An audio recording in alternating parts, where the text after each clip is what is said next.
నా రక్త మాంసాలపై మీ కరెన్సీ కాగితాలు కాటేస్తున్నప్పుడు నా రక్త మాంసాలపై మీ కరెన్సీ కాగితాలు కాటేస్తున్నప్పుడు కన్నుల్లో నుండి ఉబికి వస్తున్న సప్త సముద్రాల అలల్ని నా కనురెప్పల కింద దాచిపెడతాను. నా కనురెప్పల కింద దాచిపెడతాను. ధ్వంసమైన బతుకు బజార మీదికెక్కి బలాత్కారానికి గురవుతున్నప్పుడు గుండె లోతుల్లో బద్దలవుతున్న దుఃఖ శకలాన్ని నా రంగుల పెదవుల కింద అదిమి పెడతాను. దుఃఖ శకలాల్ని నా రంగుల పెదవుల కింద అదిమి పెడతాను.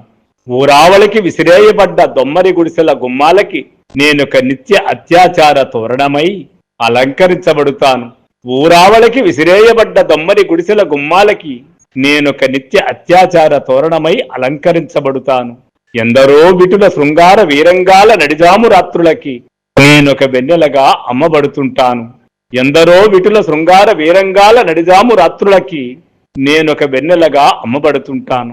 కాసులు కలిగిన కొడుకుల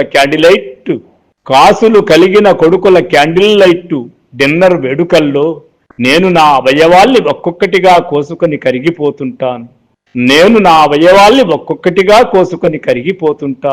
వీపు మీద, నా వక్ష స్థలం మీద, పచ్చి పుండైన నా దేహ దివిటీ మీద రాజ్య రాజకుమారుల చీకటి బాగోతాల్ని తెల్లారగొడతాను.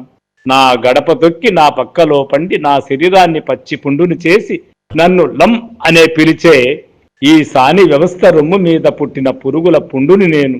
అందుకే దాని ముఖం మీద నేనెప్పుడూ